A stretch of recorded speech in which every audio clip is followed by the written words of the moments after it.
Steel boots stomping, crashing the floor. Two wild Yinzers kicking through the door. Loud like a jag-off at a pins game fight. Brace yourself, this ride ain't polite. Two Dum Yinzers, loud and proud.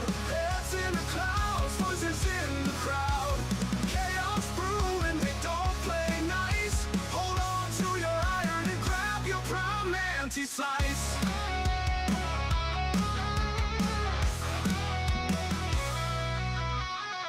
Tales from the burg with a hint of mayhem. Pierogi powered, nothing can constrain them. Knocking back stories like an icy cold brew. You never know what these two might spew. Two Dum Yinzers, loud and proud. Heads in the clouds, voices in the crowd. Chaos brewing, they don't play nice. Hold on to your iron and grab your prime anti-slice.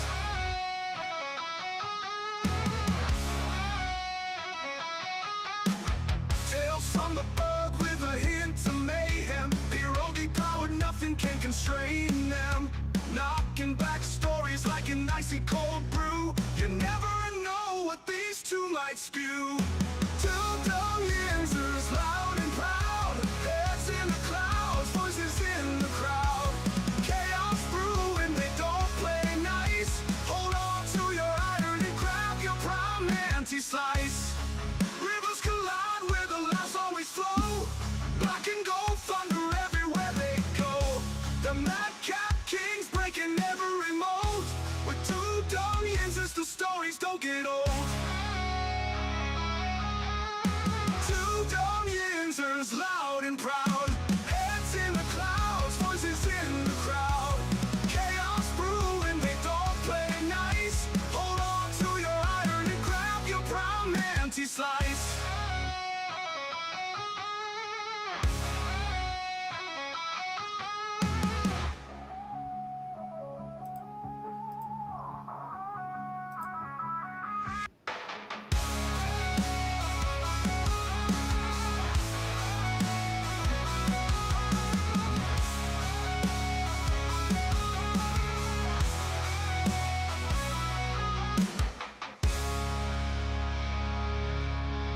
Yeah, good morning, everybody. Welcome back to the show. This is episodes 804 of the Two Dum Yinzers. I want to say this morning, everybody, welcome back. Great to see everybody on the board.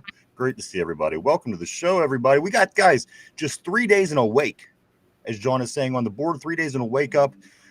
Tomorrow, the NFL season kicks off on Thursday night, and then again, just couple more days after that, guys. The Steelers will be in New York taking on the New York Jets to kick off the season.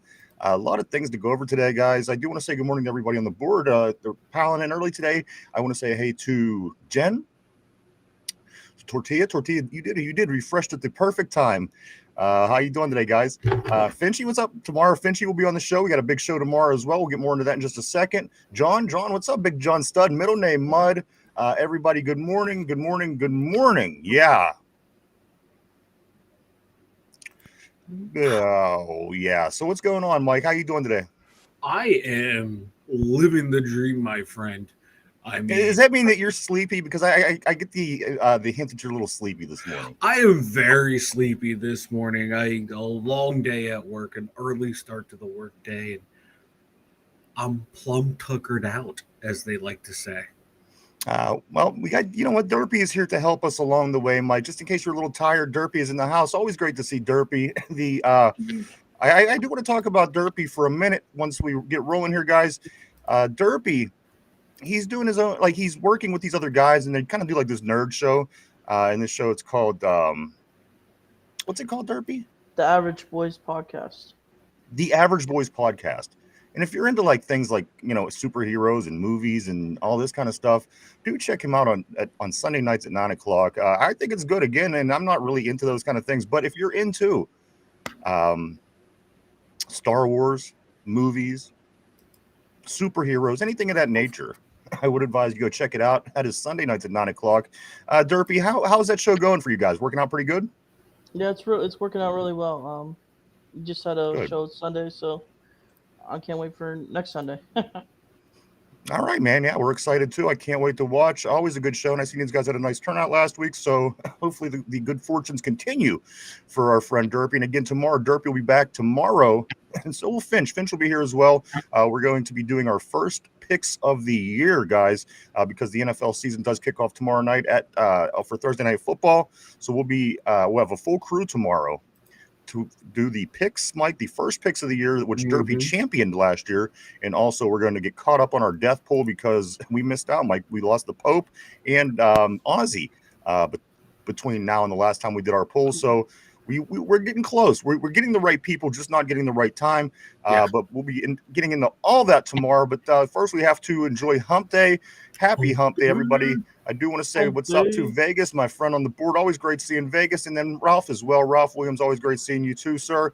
Glad to see everybody on the terrible board this morning. Welcome back, guys. We're getting into it today because, again, it's Wednesday. Thursday Night Football starts the season tomorrow night. And then again, at that point, today we got 3 days in a sleep. By the they have the Gregorian calendar. This is by the John Gorian time system. 3 days in a sleep, guys. And you got to be honest with you, Mike, when we were saying we're just 3 months away, 3 months from right now, when we were saying, just 62 days from now, we're just, so guys, 3 days, we can make it. I swear we can make it. We made it this far. No reason why we can't. A lot to get into today, Mike. And again, preparing for the Jets, who doesn't seem to be too affected by the storylines either. So it should be a really good game. We'll get into why I think that the Steelers are going to win here in a little bit. And I want everybody to get involved as well, because everybody is chomping at the bit, which is a term that I use quite regularly on the show. And I noticed that Mike Tomlin used it yesterday during his conference, which I've never heard him say before. But anyway, that's neither here nor there.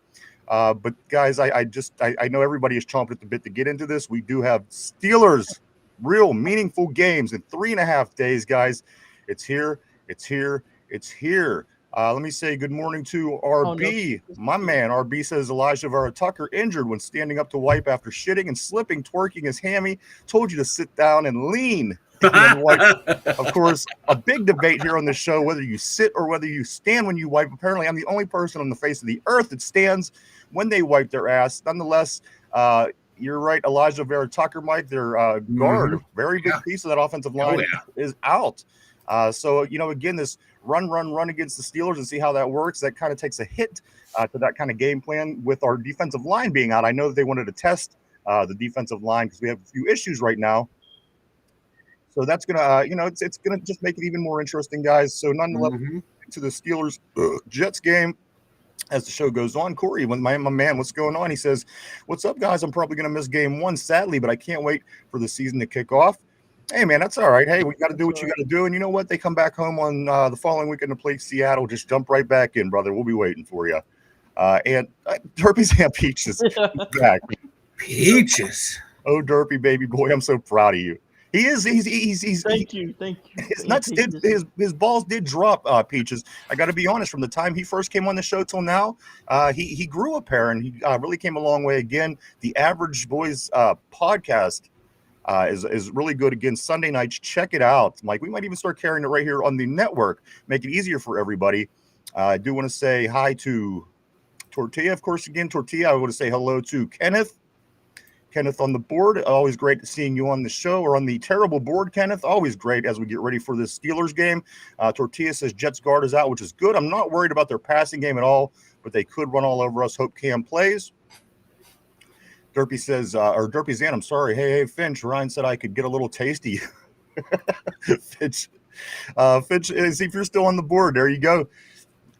Peaches is getting aggressive early. I don't know. Very aggressive. This Peaches. And there's ladies. Wow. There's ladies in the room. Peaches, come on. And then also Finchy says thanks, but my wife would squish you into a peach pie. So I don't know. She might like that. You never know. She might like that. Guys, a lot of stuff to get into today. Of course, Mike Tomlin did have his first in-season post-game conference. I guess you could call it his press conference he does on Tuesdays. He has that yesterday. We'll get a little bit into that, Mike. Again, also the injury to the offensive lineman for the Jets. We're going to talk about that a little bit. We do have a lot of things to get into and some quotes, some new Tomlinisms from this week's press conference with Coach. So a lot of things going on, guys. Just hang tight, sit back, relax. I think we got a good show for you today. I think you're going to enjoy yourself. It is hump day. So let's do our thing. And Derpy's aunt is now throwing out the invite to Finch's wife, saying she could join. Oh my Boom. God. There we All go. right. Boom. We're 10 minutes into this show. I don't know where this show is going, guys. Corey says you guys will be glad to know that the kebab and jelly was on immediately after your show yesterday, and I immediately called him out. And you know what? That's why he's working early on this game ball today, Mike. I got to be honest with you. Corey Beaver's coming out strong today on the terrible board. And I have a question. You know how when Kaboli throws out his facts, and then he ends up coming around later and say, I wonder if he's ever been handed a bag of cheeseburgers, and the person told him that there's 10 double cheeseburgers in here for you, and then when he got home, there wasn't. How pissed he would be. You see what I'm saying? You see how that works out? Why doesn't he understand things when you look at it this way? You know, if he got a bag that was supposed to have 10 double breaking cheeseburgers in it and he got home and there was 3, there would be big issues. And that's the same thing. Them telling them one thing, doing something totally different. I would think that Kebab and Jelly would understand this concept, but apparently not. But I commend you, Corey. And again, you were off to a good start for the game ball today, only 11 minutes into the show, and possibly on Mike Schindler's list. So a lot of things going on today. We got a lot of plans. My dog Jamal, what's up, brother? Always great seeing you, my friend. Always great seeing you on the board. Glad that you're here today. Corey said, I said, how do we go from 10 to 12 days on the wide receiver 2 to not being interested in anyone? He said nothing. And you know what? That's funny because Mike Tomlin, he also commented yesterday. If I can find it, I'll tell you right now. If I can't, we're going to wait on it. But he had something interesting that he had said that I found along these lines yesterday. Oh, man. Okay. Mike Tomlin was asked about the offensive line. The O-line. Mm-hmm. And he says he's comfortable. He's comfortable with the Steelers' offensive line entering this week, Mike. And this was just after the reports came out that the Steelers' O-line is the most question mark line in the offense or on the offense for any team in the league, Mike. In the NFL, it is being talked about that this line has more question marks than anybody. Mike Tomlin is not concerned. He's not concerned, Mike. He doesn't live in his fears, so we don't have to worry about the offensive line being any issues. And then I don't know where I have it here, but there was also a point when he was asked. He was asked about wide receiver 2. Of course, brought up on the board here. You know what Mike Tomlin said yesterday? What? He says it's not a big issue for me or for us, is what he said. I mean, this is the same team that's been shopping around the wide receiver market for months, even years, if you want to put it that way. Yeah. Mike, it's not a big issue for him or for them. Yeah, you got to love when they blatantly lie to your face. You know what this is the thing. What is in the water in the confluence up there, Mike? It's the lying is unbelievable right now. Well, let's just get the football. Come on, you know. Yeah, I'd rather have that than like, oh my God, what are we gonna do? Our fucking line sucks. We ain't got no wide receivers. We wasted all this money. Oh, we're screwed. I'd rather have the no, we're fine. We're good. We're not concerned. I'd like something in the middle. I don't know. I'd like to know a little bit of the truth, and and if you have to politicize it and candy coat it, then do that. But again, guys, we have football. I don't want to keep anybody waiting on the board today, Mike. And I do want to say awesome to Corey. You do lead the way today for the game ball so far today. Vegas says that guy is rotund. You ain't shit me. He's rotund. And that's not even talking about you, Mike. That is talking about shish kebab jelly over there. Tortilla says apparently Kabuli was at the banana ball. Imagine this. There's a lot of food there. I'm just going to put that out there. Apparently Kabuli was at the banana ball game in Pittsburgh and was on TV missing a fly ball. Yeah, he couldn't get out the chair. I tell you, when I'm hungry, I can't catch shit either. I just can't. It's you've got to focus. You're focused on what you're focused on. See, Corey says that then he said that we're doing Cam dirty for all that he's done. So I asked, what did Cam do when it counted for him to get done dirty? Right. Wes, what's up, brother? Always great seeing Wes on the board. Good afternoon to you. Welcome to the show. Always great seeing Wes. Mark Malone, no less, my friend. Welcome to the show as well to you. Hopefully Robusterous can live up to where he was drafted. That's my only worry. It's a concern, guys. Again, he just figured out yesterday that the game plan for the year is blocking for his quarterback and run blocking.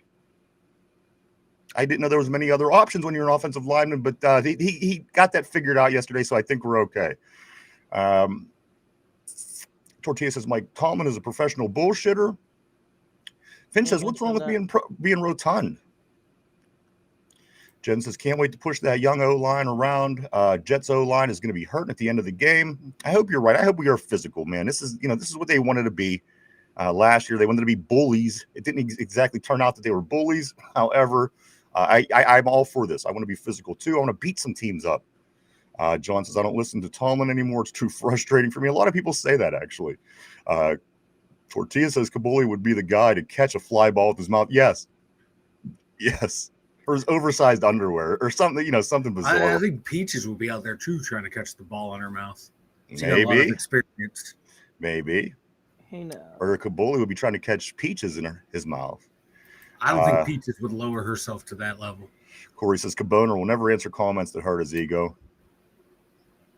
And also, Tortilla says Kabuli, I thought the ball was made out of bananas. Can't have any good nutrients enter that body. You know what? I'm sitting here reading the thing. The messages. He does buy 2 flights for sure, guys. I was reading the messages and I thought to myself, here we are. It's this hump day. This is hump day. And it's right before the season, Mike. And tomorrow is Thursday night football to kick off the season. And of course, the Steelers play in 3.5 days. 3.5 days. Our team will be playing. Our colors will be out on that field representing us well. And I got to be honest with you, 48% of the tickets sold for MetLife Stadium's game on Sunday has been sold to Steeler fans. So we are going to be taking over this bitch. It is the largest city in the United States, and we're going to walk into that city and take it over as we do out west, as we do everywhere we go, guys. The game at MetLife Stadium this Sunday is, the last I heard, which was yesterday, 48% of the tickets sold to Steeler fans. So you know how that looks, guys. I think it's going to be a big game for the Pittsburgh Steelers. Derpy, how you doing, my man? I'm doing great. Steeler football is here. It is upon us, and I can't wait, man. I can't wait. All right, man. I'm always glad to see Derpy, having him on the board. Wes just saw the interview with Cam and him saying, we'll see about playing Sunday. I'm over Cam. He's showing me he has some diva in him. He's just, yes, he does. Yes.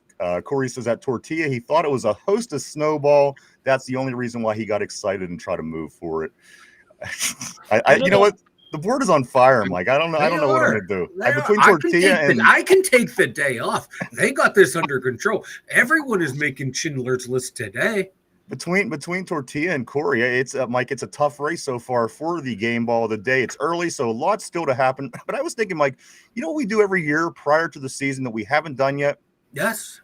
We summons the football gods. Yes. To get a feel for what is going to happen this football year. And I got to be honest with you, when the football gods talk, it happens. There's never any time that we've talked to the football gods. Hopefully we could get a hold of the one that we love to talk to the most, but there's no guarantee who it's going to be. But Mike, if it's okay with you and Derpy and everybody on the board, may I suggest that we start today's show off with a little summoning of the football gods before the season gets start for the year. Is that okay, guys? I'm down with the football guys. We haven't summoned them in 2 years. You're right. We didn't summon them last year, and I think that was a problem. Mm-hmm. So this is what we're going to do. All right, everybody, bear with me. This is a very tricky maneuver, so I need you to bear with me. All right, put your arms, touch fingers. All right, here we go. Fingers are touched. Derpy, your fingers touching? All right, here we go. Yes. Repeat after me. All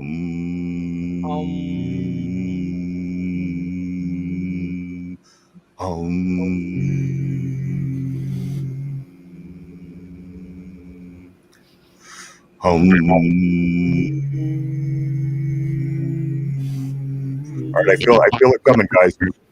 Keep going.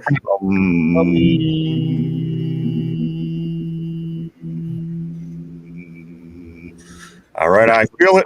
I feel it, guys. You know what? I think I know who it is.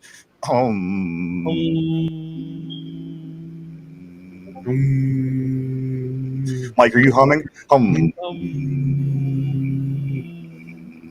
All right. At any time, the summons could go through, and we can complete the. There he is. There it is.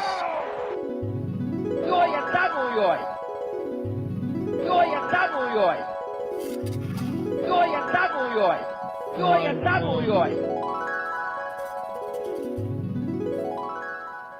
yoy, boys. We got all of you guys here today. We got Myron. This is Mike. This is who I wanted And to this is talk the to. best. This is why it took forever. Absolutely. Myron Cope, say welcome to the board. Everybody is happy to see you. Myron Cope, everybody. Myron. Thank you. Thank you. It's good to be back. It's been a long time since I've done radio in the Steel City, and I'm looking forward to talking to everybody. And go Steelers. Yoy! All right, Myron, it's great to have you back again. This is something that we try to do every year before the season kicks off. We were cutting it close.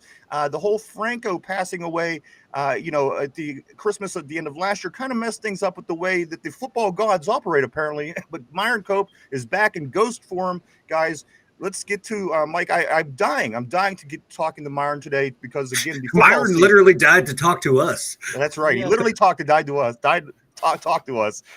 Myron. And guys on the board, if you have any questions for Myron, please, by all means, throw it up on the board. Here we go, guys.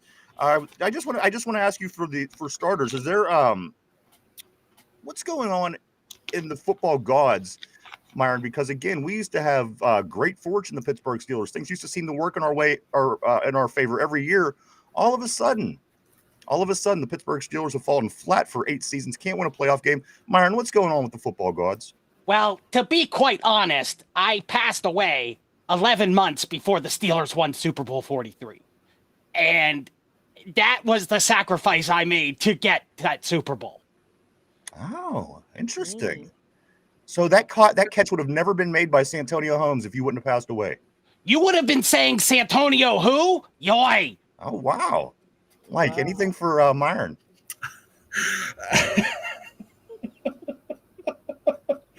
I'll have something later for Myron. Okay. I'll have something later for Myron. Myron, I do have a few things I want to ask you because again, we only get to catch you once a year, if even that. So this is kind of a big event. It's great to see you. I do know that Derpy's aunt is already hitting on Myron on the board.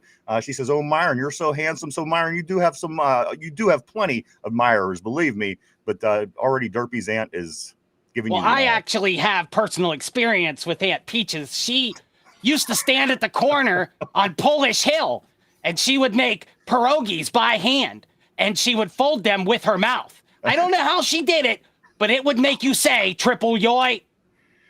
All right. Great to know. Great to know. I can't say that I'm surprised. Peaches did say I can show you what Peaches is all about. Let me get into a couple more questions here, Myron. Again, I know that you're busy up in football heaven. Actually, I'm not busy at all. Okay. Hang out. I still do have some questions for you, Myron.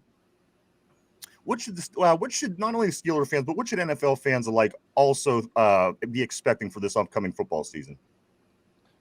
Well, I expect a lot of things. I expect Cleveland to suck. I expect the Bungles to bungle, yoy. I expect the Cowboys to, after the Micah thing, I expect them to crash and burn. Not that they were really driving too good anyway, am I right?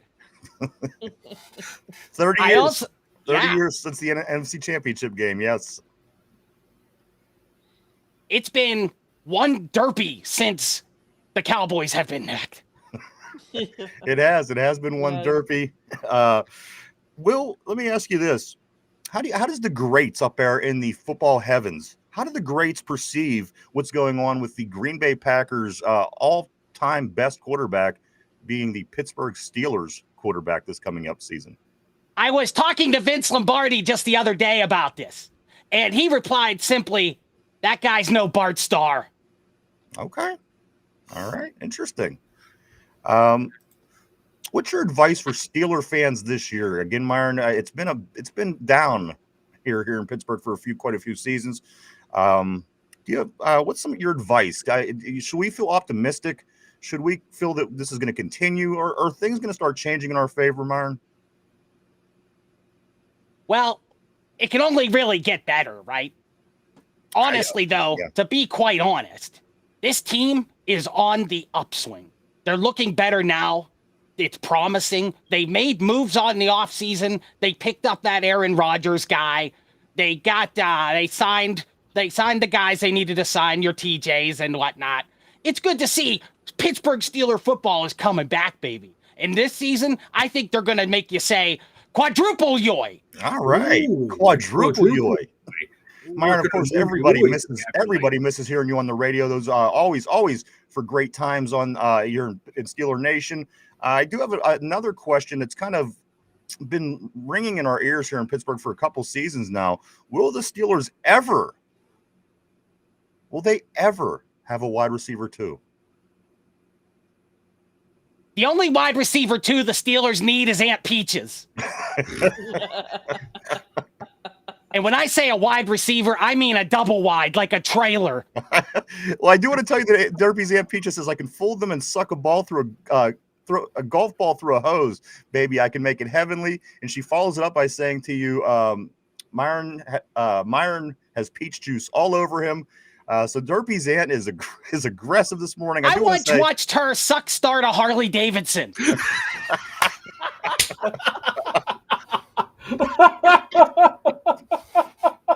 It might have been an Indian. I'm not sure.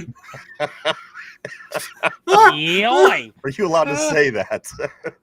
That's the name of the motorcycle. I can't help it. It's not from Cleveland. Jesus, read a book. Jesus Christ, you guys. You guys are ridiculous. Oh, I'm sorry. I'm sorry. I didn't mean to use your name in vain. Please. Please. Yes, it's okay. I'll tell him. Yes. Okay. Double yoy. Okay. Yeah. Sorry. The big man. He doesn't like it when you say that. Okay. Fair enough. He gets angry. Well, Derpy mentioning Ohio, Cleveland. Derpy, you're from Ohio. Do you have anything for Myron? I know that he doesn't have much time, but I want to make sure I get everybody. And again, does anybody on the board have any questions for Myron before he does fly back to the football heavens? Derpy, anything for Myron? Am I? How do I say this? Is me being a fan of the two teams from the Steak by the Lake okay? Even though I'm a Steelers fan by heart, do I get a pass for a Yinzer? So Derpy's asking, in case anybody didn't hear him, is it okay that he's a fan of the couple other teams from the Mistake by the Lake, meaning the Cavaliers and the Guardians? Is that okay? Because he is a Steeler fan and he loves the Steelers and he bleeds black and gold. So, I mean, just, hearing from somebody from the gods, is this okay what Derpy's involved with? Or is this kind of like taboo? Who the hell are the Guardians? Fair point. All I'll say, Derpy, is this. As long as you bleed black and gold, you're a Yinzer. But every night when I roll out of my cloud cushion bed to take a piss and I look down at the planet Earth and look at the toilet that it has become, Ohio is the stain that I aim for. That's fair enough. Northern Ohio, double yoy. That's fair enough, Myron. I'll take it. All right. I'm going to pass it off to Mike if he has something for you, but I do have one more thing before we wrap it up. So, Mike, go ahead. If you have anything for Myron, again, we can't keep him for a long time. The football heavens are a busy place this time of year with the season about to kick off tomorrow night. Mike, what do you have for Mr. Cope? Mr. Cope, I know you watch our show and you watch the Three Gooners. Is that story that Finch told about you and the Terrible Towel creation true? Well, hold up on that, Mike. I was going to ask him that, and then we're going to finish the segment with that. My apologies, I think what Mike was meaning to ask you was Mike was meaning to ask you, well, this is the 50-year anniversary of the Terrible Towel. Did you ever think that it would be as iconic as it is today, Myron, 50 years out?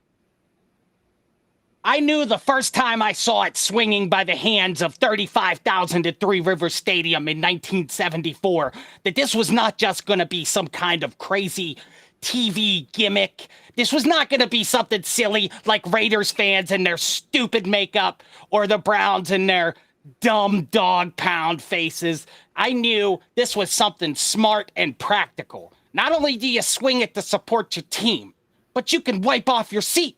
You can blow your nose into it during the game. You can cry tears every single time that Terry Bradshaw winks at you. It's a great thing. The Terrible Towel is more than just a towel. It's a part of Pittsburgh. It's a part of culture. People who step on it become cursed. and my name is on it, and that's the best part of the whole deal. Double yoy. I really think that I agree with it. I love that answer.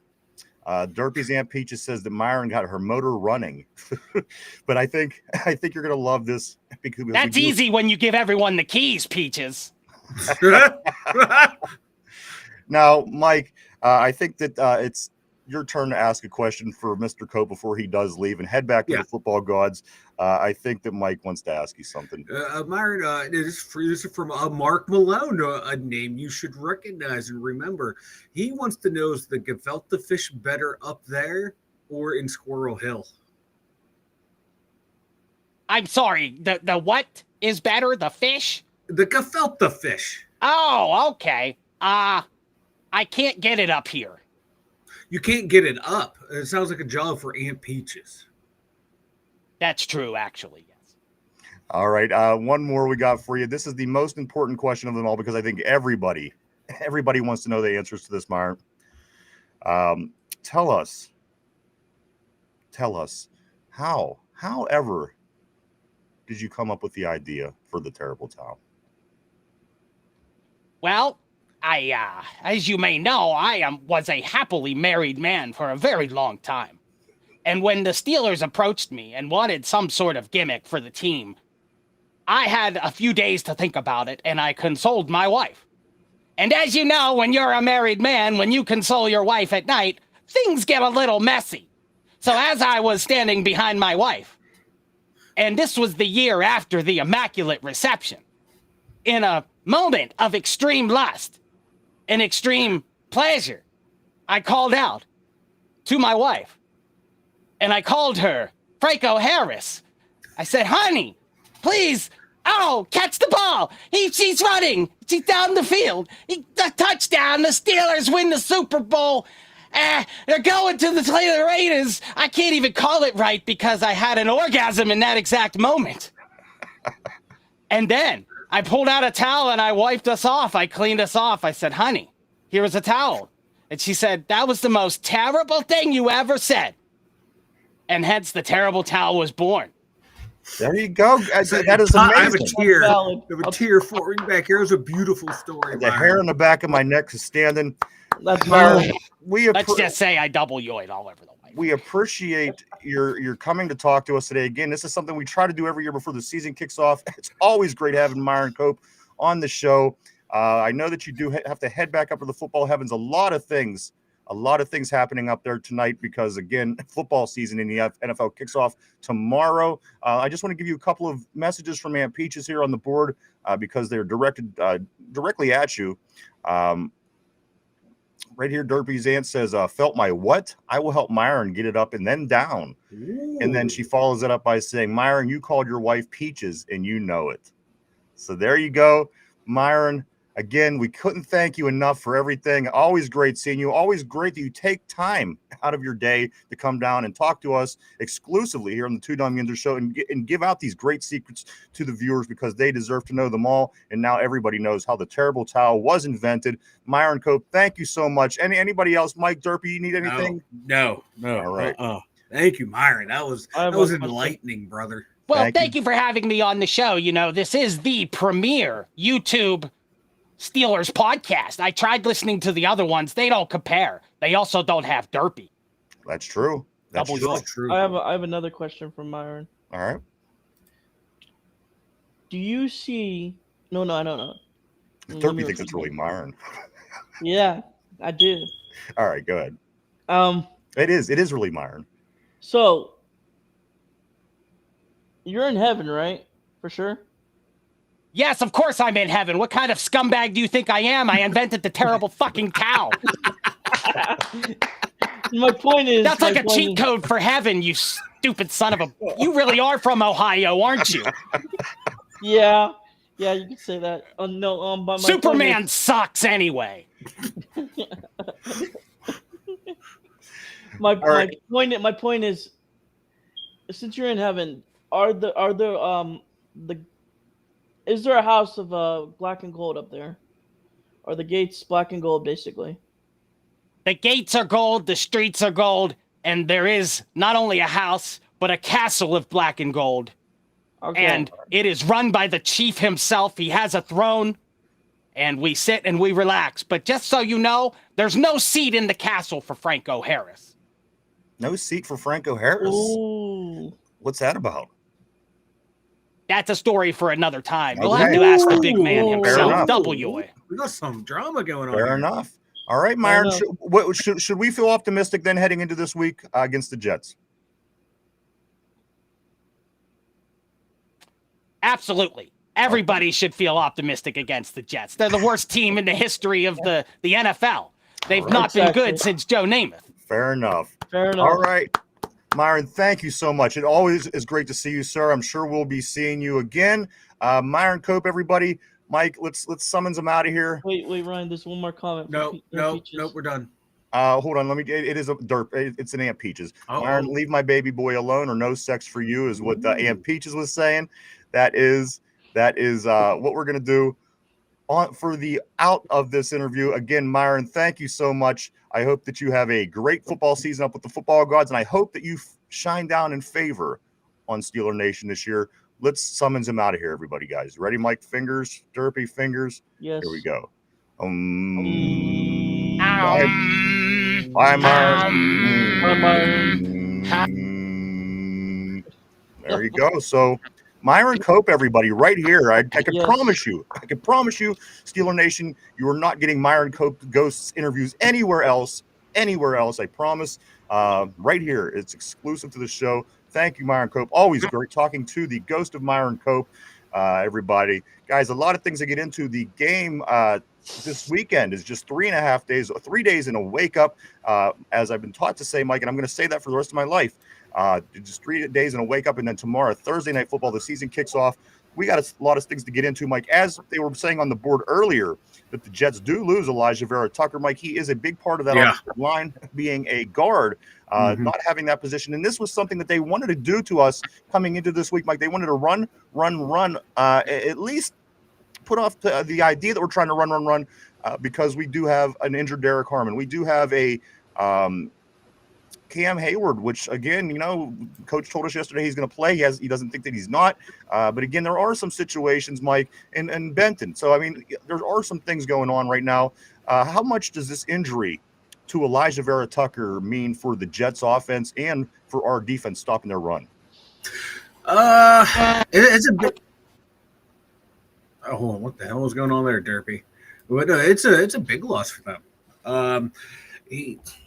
He's a big part of their offensive line, and like I said, what they want to do we're coming in banged up on the front. Questions about Cam. They have a nice little running game, not a great running game, but a nice one to keep us off balance. But you lose him. I want pressure up the middle now. I just change the game plan a little bit. Let's blitz up front. Get into Fields' face, see if we can blow up their backup center. They didn't even know who their starting center was going to be because they had both guys listed as or. So now one of those guys, I believe, is going to have to flip out the guard.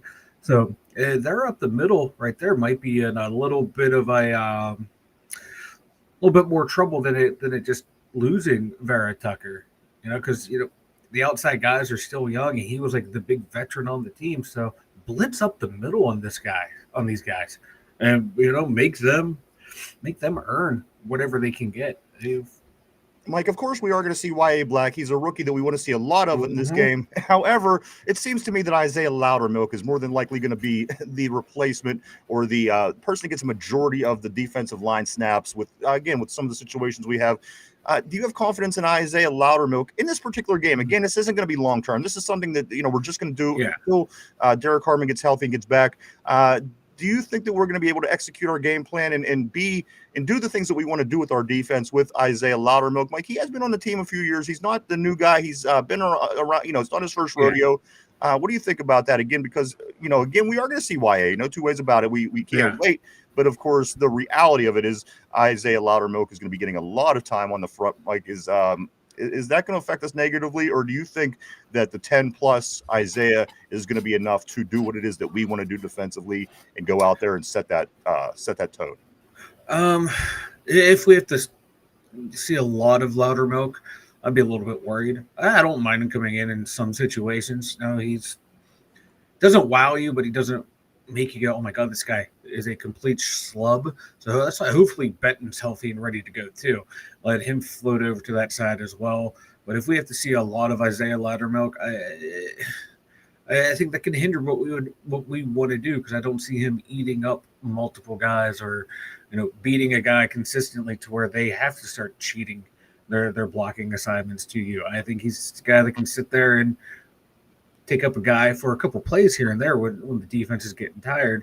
I just don't see him as a playing the whole game. I'm expecting to see a lot more Keanu Benton over him, but I think Loudermilk's going to play more than he normally would. But if he has to play 40, 50 snaps, I think we might be screwed. Before I do move on, I do want to welcome Cody to the board. I seen you on the board, sir. I apologize.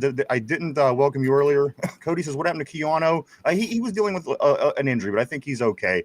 But still coming off an injury. I do want to say good morning to Cody. I do want to say good morning to Phil. And I do want to say thank you to Peaches for stopping by. Certainly while Myron was on. I don't know if she's still in the house, but yeah, Derpy, good. You sound like you had something. I was just going to say Loudermilk should get the job done, but I'm more interested in what Benton will do this year than. Yeah, I mean, Benton's play is going to be big. Yeah. Guys, this is the first time these two football teams have ever met in week one. They've never opened up a season, the Steelers and the Jets, against one another. So that is going to be a first. Also, guys, we do have the Bengals at the Browns. It's a 1 o'clock game on Sunday. And the Ravens at the Bills. Guys, is always going to be a big part of what's going on with the Steelers. Bills will win. They'll beat the Ravens. We're going to certainly be keeping our eye on this game or these games, Mike. And again, I think it's easy right now to say one way or the other, but what way do you lean with the Cleveland Browns and the Cincinnati Bengals game? Again, this early wins go a long way, because if you don't think that they seem important early, talk to me in December when you're a game behind a team that's ahead of you, and you're just hoping for them to lose, or you're needing a loss to happen for you to make the playoffs. Early football is huge in the NFL, so underrated. Again, this Jets game is huge for the Steelers, no matter what anybody says. Mike, how do you feel about the Browns and the Bengals? Who do you think comes out on top in this one? I think the Bengals come out on top for this one. The Browns are still a complete and utter mess. They've been a mess ever since the Deshaun Watson trade. That team has no cohesion, no nothing. So I don't see them being ready to go week one. I see Cincinnati's offense ready to go because they know they have to be ready to go because they know that defense can't do diddly-poo. So I think Cincinnati wins this one. I think they win it running away. I think it's a blowout week one for Cincinnati. Mike, what are you thinking about? What do you think about the other game, Baltimore at Buffalo, Sunday night, week one? Buffalo, yeah, at Buffalo, night game. Two teams that many teams are picking to go to the Super Bowl in the AFC this year. Mike, of course, a lot of football to be played after the conclusion of this game. Which way do you think this one goes? I think it goes towards Baltimore. I think they're a much more complete team from top to bottom. We all here know what that defense is all about, what that offensive line is all about, and I think both units are better for Baltimore than for Buffalo. And like I said, I think Buffalo, this team is not the best team they've had in their Josh Allen window, but I think this might be Lamar's best team. So I think Baltimore's going to win this one. I think it's going to be a touchdown difference between the game at the end of the game. I don't think it's going to come down to like a field goal or a second touchdown to get a 2-point win. I think Baltimore's going to win this one. Not a high scoring, but win it by a touchdown. What about you, Derpy? Cincinnati, is it at? Yeah, Cincinnati at Cleveland. What do you think about this one? I hate to say it, but didn't Cleveland sweep Bengals last year? I don't. I thought it was a split, but I could be wrong. I don't pay much attention, and I don't retain information about Cleveland, Ohio teams. You're right. But that could very well be right. I hate to say it, but I might have to go with Cleveland because I don't trust the Bengals defense. All right. Do you trust the Cleveland's offense? I don't trust it either. It could go either way, honestly. But you got to take one of the horses in the race, right? Right. Derpy, what about Baltimore at Buffalo. Sunday night in Buffalo, off Lake Erie. Who wins this football game? Lamar's a bum. Give me Buffalo. All right, so you guys very Because interesting. I trust their home, defending the home basically for the Bills. All right, so you guys, so the picks tomorrow, the official picks are going to be interesting tomorrow, to say the least, because some differences early on, and that is just from our division games. So, dude, make sure you tune in tomorrow, guys, because Finch and Derpy will both be here for the first official picks of the season. And yes, Vegas, they'll be tracked all year long. Last year, Derpy won $100 gift certificate right here on the show for the Permani brothers, because he did win. He went all the way. Derpy, did you get that? Have you used your certificate yet, or are you still waiting on that? No, I used it. Okay, Yeah. you had some Permanis. Yeah. Awesome. Good for you, man. Congratulations as always. But tomorrow it becomes official. We will make our official picks as we do usually on Thursdays, leading into that Thursday night game, heading off the week. Guys, let me get into some after Myron Cope comments, just because they stacked up really fast when he was on, and it's going to be hard to keep up. So I'm going to go after Myron Cope to try to catch up here a little bit. Let's see. Phyllis Steele says, play everyone this week. In week 1, let everyone eat. And I think everyone is going to play, with the exception of whom, like Herbig is still. They're on yeah, it's going to depend on his how available he is to practice this week and how he's looking to practice if Herbig will play. But right now, it's looking like everyone outside of Derek Harmon is active and ready to go. Yes, I do know that Highsmith is going. Calvin Austin III is going. So everybody that was dealing with injuries and getting better and working on getting better, they will be in the lineup. Guys, the only question mark is Nick Herbig, and the only out at this point is Derek Harmon. So that's what we're looking at as far as injuries go this week, guys. Tortilla says, hurts their whole line. Their first-round pick at tackle doesn't have a vet next to him, which can screw up the start, especially against TJ Watt. Mm-hmm. Kiana did have that injury. Cody. Yeah, Derpy. Did you break down the schedule already? Yeah, we did. Did Jen you says, do it again? maybe. I don't know. Okay. Jen says, I think the defense is going to throw different looks at the young line that won't be able to handle. The pressure will come. And you know what? I can't wait to see that too, Mike. All the strategic game planning and things like that the defense is going to send at Justin Fields. And again, we know how to play this kind of quarterback more than a lot of people do, because we do have Lamar twice a year for the most part. And I think that we're going to be able to handle them really well. I'm excited to see what this defense does. Tortilla says, I just realized that Loudermilk and Washington are like the same exact size. They are. It's fucking, and one looks like an athlete, and one looks like he's not. Yeah. Isaiah Loudermilk, he looks really rotund. Whatever happened to Harry Mondu? Remember Harry Mondu? He had like a good 2 games. Yeah. I just liked his name, Harry Mandouche. Yeah. Also, Tortilla says, over under how many times we sack Fields on Saturday. You know what? That's such a good question. I just don't know the tempo of the game. You know what I mean? It could come out, we could be on fire, and we could just bang, bang, bang, and be hitting them and chasing them. But on the other hand, we could turn into that Steeler team that you see that just doesn't have an effective rush. And, we could be scratching our heads wondering what the hell we got to do to stop this Jets offense, at any point in the game. So, again, I hope we come off to a fast start. I hope we give them different looks and, again, kind of play uncharacteristic of the way the Steelers played football over the past 5 seasons or so. Just give them, you got to get in his head. You got to give him different looks. You got to confuse him. And, again, he's not one of the best passers in the game by any means. He was on this team last year. We know exactly what Justin Fields brings to the table. So, again, I think I want to see many sacks on Fields. But, I just don't know. He has escapability. The guy is an athletic, versatile guy. So, again, to answer the question, Tortilla, I think depends on the tempo of the game, really. I'm going an early over 2.5 sacks. 2.5 sacks. All right. 2.5 sacks. We will be hitting the overs and unders on Friday, heading into the weekend. So keep that in mind, Mike. Derpy as well. John said, if Buttermilk is showing weakness, I would unleash the bruiser. Black, fuck it. Time for mindset change. I'm very excited to see YA Black, man. Very excited to see YA Black, see how he does. Mike, I think it would be great if he plants a sack in this first game of the season. YA Black. Me too. I want to see the belly silly in New York on the big stage. And I think he is starting.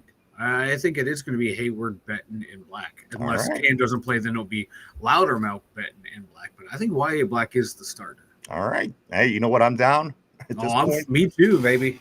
And as far as as Mike Tomlin said, guys, he's expecting Cam Hayward to play on Sunday. So, that's what we know as of right now. Jen says Derpy joining us for my birthday. Hey, happy birthday, Happy birthday, Jen. Jen. We'll have Derpy sing happy birthday for you later on. I think that could be a lot of fun. Hopefully, Jen's not hanging out with Peaches. I mean, she don't need to get any crazy shenanigans on your birthday. Oh shit, yeah. Phil still says, "Hey, Derps, sing happy birthday to Jen." There you go. We'll get you a happy birthday here before the end, Jen. I promise you. Vegas says it isn't baseball where you play 5,000 games a season. You're right. Every game is so damn important in the NFL. And these teams that don't take week 1 through 5 serious, you just don't.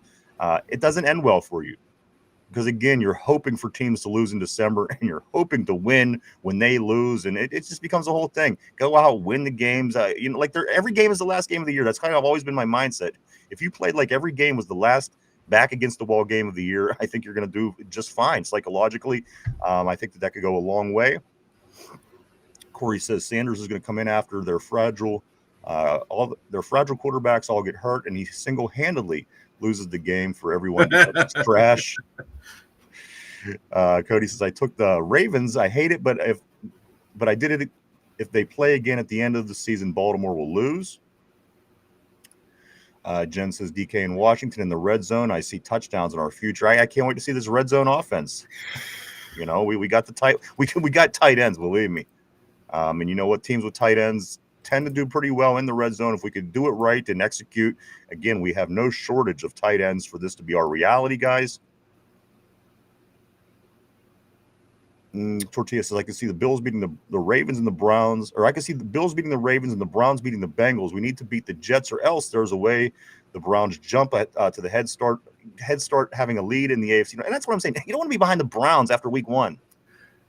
Yeah, you do. Yeah, you do. You want the Browns to have that false sense of security. No, I have not. That doesn't. I've never crossed my mind. Their false sense of anything does never crossed my mind. I do not want to be behind Cleveland after 1 week. Again, you want to kind of get off on a good foot. And to me, that's just not a good foot. Mike's playing head games, and again, you don't like that. You don't like. Well, I know I love head games, but there's too many heart attacks during the course of a Steelers season for me to be pissing around with these kind of head games. So I can't do that, Mike. I just can't entertain the thought of Cleveland winning. But again, I think it really is anybody's game. But I think the Cincinnati offense, Mike, is going to be what gets it done in this one. Again, we haven't seen anybody play yet this year, so. We could be surprised. Yeah, yep. That's why I can't wait for the games to start. The what ifs are starting to get to me. Vegas says, are these your official picks? Will be tomorrow. Tomorrow will be official pick day. Derpy and Finch will be back tomorrow for the official picks, over unders, things like this. So that is tomorrow, and they will be tracked all year. Vegas. John says it's hard to tell how teams will play in the first 4 games. Miami scored 72 points against Denver 2 years ago. And the bed they sure did, didn't they? They sure did. The Miami Dolphins, 70-plus points just 2 years ago. You're right. You're right. It's hard to tell. RB says, come on, all you schlubs, sign up for the 2 Dum Yinzers Pick'em League. You could always, right here on the 2 Dum Yinzer page, if you would just type in our name or go to where all of our episodes are, Mike does have the link up there. Jump in and take your picks for the year. We're going to keep track of them and see how it ends out at the end of the year, guys. When you can. If you can't do it all the time, that's fine as well. Jamal says, my pop says the Jets are not going to score at all. You know what? I'm hearing that from people. People think that our defense is going to be able to shut out or certainly keep this team down to a very low amount of points this game. I hope your pops is right, Jamal, because again, there's nothing more I want than the Steelers to come off on a good foot this game, just to kind of for our sake, for the mental health of us who follow the Steelers, Mike, 365 years, with the exception of the leap year, of course. We need some kind of reassurance. Again, we have Aaron Rodgers. We have questions on the line. We don't have a wide receiver 2. Arthur Smith's offense, 35 tight ends, a brand new defense. So again, all these things, I think for the fans, for sure, coming off to a good start for the Steelers is kind of big this time around. Oh yeah, we need a I don't say a dominant showing, but a very above average showing. Yeah, You I know what I agree. mean? You know what I mean? You know what I'm trying to say. Don't look bad. Look like It- you're Yeah. look like you're competent and go out there and be able to achieve Yeah. some things. Don't end up three and outs all Yeah. game. Look like a semi-good team. And Yeah. I think, yeah. You have a shaky start. So you just have a dominant finish to the game to where you see you're getting better quarter over quarter. Yeah. Jen says, I want to see Ramsey blitz and get a sack. I think we're going to see that. We'll see that this year. Depending, again, we don't know what to expect. We don't know what to expect on Sunday in New York or New Jersey. I'm sorry.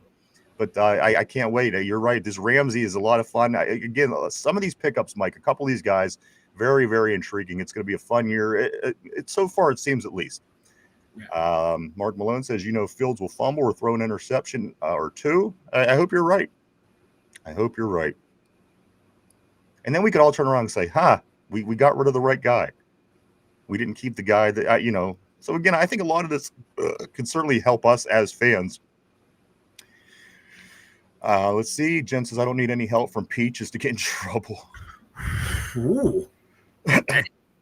Mark Malone says, I'm surprised it isn't that ukulele dude starting. I know. Mike, you have some kind of ukulele. What the hell do you have behind you? What is that thing over on the it's a Peruvian skin flute. I got a Peruvian flute over here somewhere. Oh, wait, my kid was playing with it. Okay. Where is it? There it is, my Peruvian flute. Do you know how to play it? Look at look at this.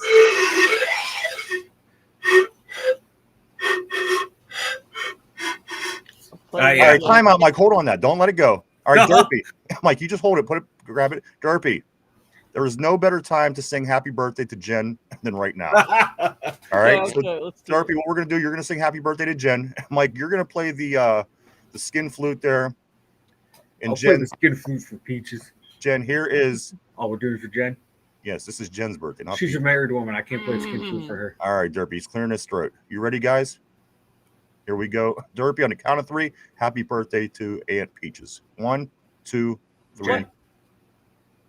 Or mean Jen, Jen. I'm sorry. Yes. And go. Happy birthday to you. Happy birthday to you. Happy birthday, happy birthday. Happy birthday to you. Yay. I don't know what was worse, Mike's ability to play the rusty trombone or Derpy's singing of the happy birthday. I've never heard it sung more wrong in my life. There you go, forget. Jen. I do know I play a skin flute a whole hell of a lot better than I play Happy the birthday, Peruvian Jen. flute. Boom. Boom. That's right, baby. Happy birthday, Jen. So there you go. Don't ever say that you're not appreciated. Fearless Deal. I'm back on the board at Ryan. I got a new over under 10 3 and outs for the Steelers offense. Again, over under 10 3 and outs for the Steelers offense. I say under. That's one game. I know. That's what I'm saying. It's got to be a game. I'm just hoping that it's under. I hope. God, do I hope that it's under, right? Ryan has a tight end. Can we see? Oh, God. Peaches. There's something wrong with you, Hey, woman. no. Hey, Hey, no. no. Could you imagine family get-togethers at Derpy's house? Vegas says, will they run the 4 tight end formation? If so, how many? I expect to see a lot of different looks, guys. They're coming out in 14 personnel, baby. They line them all up out there. Mike, they're saying that this could really blow the minds of the NFL. This Arthur Smith offense, if ran correctly, Mike, they're saying it's going to be something like the NFL just doesn't have or see, which could certainly play in our favor. And I'm going to give you a good example. At the radio station, we do high school games on Friday. Now, there's this team that we covered last week. They played this T-bone type backfield. Yeah. Okay. And the way they do it, they have 2 guys basically lined right back off of the ends, and then they have the running back. And the quarterback, like Lamar Jackson, turns around, and all 3 people are moving in different directions. You don't know where he's handing the ball off, and it's a very difficult offense to defend, especially in high school. Yeah. If you go out and give a look that's not a typical look, it puts a lot of stress on teams, because for them to hyper focus on one particular team's game plan when it's that different, it's hard for teams, Mike, because you take a whole, you're basically uprooting everything that you know, putting it aside, and figuring out how to stop this particular kind of offense. So I'm hoping maybe that's the case sometimes this year, Mike, just because it's such a different style offense. Yeah. Maybe we'll be able to take advantage of that because teams aren't quite ready to give up, put hyper focus into one particular offensive game plan like what the Steelers may have. Again, I see this a lot in high school football, Mike. Could that be a possibility for the Steelers and Arthur Smith's offense? I think so, and I think like RB's mentioned it on the show before. We've talked about it before, and the Steelers them too. Like the pendulum has to swing back to be more even and more run heavy. And the Steelers, like since Ben retired, they realized, okay, we can't get our franchise quarterback to keep pace with all these running and gunning offenses. But what can we do to help ourselves be competitive win? What are we good at? Running the ball, grinding it out a little bit. And then you can see the way they're building their team is to be a more run-oriented team, getting those big tight ends. And these linebackers, they're not the linebackers we grew up with. They're not thumpers. They're quick guys. They're fast guys, but now you're going to put big linemen on it. You're going to put big tight ends on them. That wear and tear, even if it's through the passing game or quick little run games, that's eventually going to beat them down. And that by the time you get to the fourth quarter, their front's going to be tired. They're not used to this type of, slow, methodical offense. They're used to bing, bang, boom. I'm done. I'm getting my air on the sideline. Now they're going to be out there dealing with big bodies over and over, getting a little bit ahead of the curve that's going to eventually swing back. Hopefully we don't, overcorrect ourselves thinking that curve's coming that quick and we kind of shoot ourselves in the foot. But, just that being a little bit ahead of the curve, coming back through, beat down these smaller defenses. Yeah, they may be fast, but they're small. And one way to beat, a fast team is to wear them down, grind them down. That's what we saw it happen in hockey in real time. The Penguins were all fast-paced, and everyone went too big to counteract them. And the last Stanley Cup winners have been teams that are built on big physical play, and we're going to start seeing that the NFL is going to swing back that way to more physical fronts. All right. Derpy's Aunt Peaches says, and Ryan loves head games. Interesting. Let's see right here. Tortilla says at Vegas, I'm willing to bet it will be mostly 2 tight end sets and 3 tight end sets for the most part, maybe a few snaps or 4 tight end sets. Vegas says y'all should make a fantasy league too. We have few hours left to draft the team. I mean, if anybody does want to assemble something and put it together, and we can get together and work on it. Things like this. If anybody, if anybody's interested, don't ever hesitate to get a hold of us, guys. You can always get a hold of us somehow. Things scroll across Mike's screen all show long. It's very, very easy to get a hold of us. If anybody has any good ideas, get a hold of us. Jen says a shutout. I'm in. That would be awesome. Mark Malone, dudes, the offense is going to light it up. I love Mark Malone's optimism. You know what? I wish I could hang out with Mark Malone every Sunday we have a football game, because he is very optimistic, and most of the time it's insanely optimistic. But you know what? I need a little bit of that on Steelers Sunday. You do. Watching a football game with you, it drives me to drink even more. I'm always up and moving around. You're up, moving around, nervous. Every single play. You live and die with every single play. I do. It's first and 10. We gain 9 yards. You dummy! Why didn't you get the first? Yeah. Fall forward. What's wrong with you? Vegas says you guys are going to have prop bets like Ramsey over 2.5 sacks this year. We'll get some prop bets in for sure. For show. Get that for show. Tortilla says should have used the flute to summon Myron. I don't know what we would have summoned with the flute, but those are uncharted waters. Jen says that's awesome. She loved the rendition of "Happy Birthday, Guys." You guys are amazing, Mike. You're playing and Derpy singing. I gotta be honest. I don't know which was better. Let's see. Zamfir, the master of the pan flute. Holy shit! I looked him up. It is actually a guy. Okay. Grigory Zamfir. Huh. Feel the Steel says, have a boom day for your birth. God, Vegas. John, my man, says Derpy's Happy Birthday CD can be found on Weak Streams. Do you want Durfee to sing happy birthday to you this year? Get our new CD, only $19.95. Jed says, thank you. Let's see. Phil Steele. My over-under is serious. Ryan and Vanilla are Steelers going to produce points this season, especially when the D gives them the ball back. I would think. The thing is, I don't expect it to be great. I'm not expecting the greatest show on turf. But, somewhere between what we had last year and really good. You know what I mean? I don't think it's going to be really good. I don't think it's going to be really bad. I think the defense is going to have to do their share again. Of course, this is the highest paid defense by far. The defense should be able to do their job and, again, give the offense opportunity to get off the field, get a little rest, stay off the field. And, so, again, we don't know. We just don't know the tone of what this team is going to do coming out. Are they going to be able to impose their will? Or are they going to go out and, again, just start off slow and have to play catch-up? So a lot of different things factor in to how these games are going to play out. Vegas is calling them the FedEx 4 in honor of Art's daddy. Tortilla says Hall had over 100 yards receiving against us last year. I'm not worried about the wide receivers. Fields can't throw. Sean says the D can help the O by getting a lot of sacks and turnovers. Cody says let's do it on the fantasy. Vegas says LOL. I thought I made him up. You thought I made him up. I did. I doubt that I thought you made him up, but I thought it was maybe some Mike's very skeptical. He's a very skeptical guy. RB says it hit me this morning. I won Derpy for a weekend. You did win Derpy for a weekend. End of February is my daughter's birthday. We could play on the tail, play pin the tail on the Derpy. Yes, you can play pin the tail on the Derpy. That's right. You could win Derpy, everybody, anytime. And if you do win him, you get him for a whole weekend. You have to bathe him, feed him, and change him as well. But you could win Derpy right here on the two Dum Yinzers. Derpy, you're heading to RBs at the end of February. So you best be on your best behavior too. Mark it on your calendar. Tortilla says I'd be down for a fantasy league. Dibs on DK.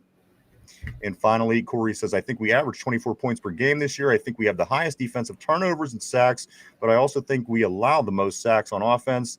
This season will be a mixed bag. I agree. I think the season will be a mixed bag. I think it will be improved. Again, not great. So again, we kind of fall in there, and like I said, it just kind of depends on the flow. The flow of how things go is how things, I think, ultimately turn out. John says both sides of the ball will have to work on communication. I expect a rusty game, but we'll expect fast improvement.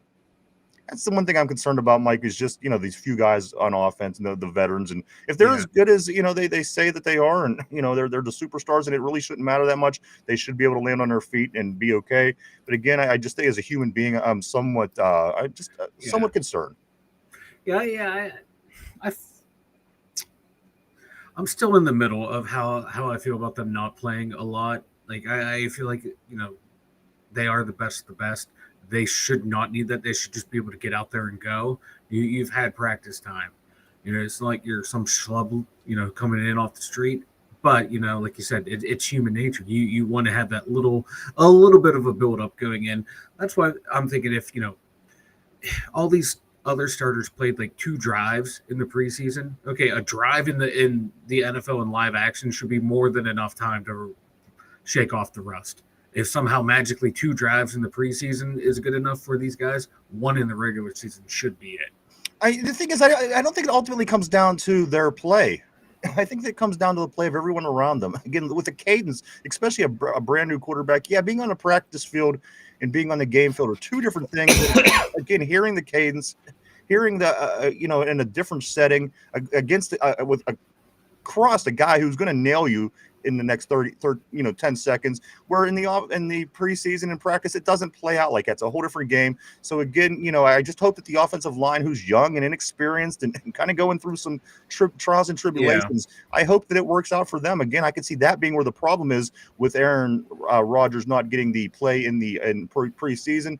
Again, Mike, I think that it affects everybody, not just the one guy. But again, you know what? They believe they know what they're doing up there, and we will see Sunday. It's no time for speculation, guys.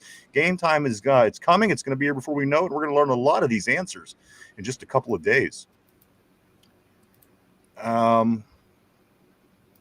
Vegas says Derpy's giving up his tail one way or another. Whoa. Also, Cody says, I would be surprised if the defense looks not good for the first Hey, half and lights now. out for the second half. Mark Malone says, beware Derpy jizzes in his tighty whities, and if he sees a midget. And also Derpy's Hey, now. aunt did say, Peaches said the other day, he may or may not have body lice. So just, Hey now. I don't make it up. I just read it on the board. Vegas says, will Cam and Boz get paid before Sunday? I don't know. I just think that they're on the wrong here. I think that they should be focusing on football. Let's go. I think that they should be focused. I think and Connor. These three guys, and I don't think the Boswell is not. I think it's the Connor brothers Hayward. I think they're the ones. They need to be focusing more on football. They had their chance. Again, Cam had his chance. I don't know what his problem is. Yeah, I don't know what his problem is either. Fuck him. Tortilla says that Cody, that's what I think too. Mike T even said this week he doesn't know what the Jets are going to do with a new quarterback and a new coach. Classic one, bend don't break game. Mike, and also the let me see if I can find it right here.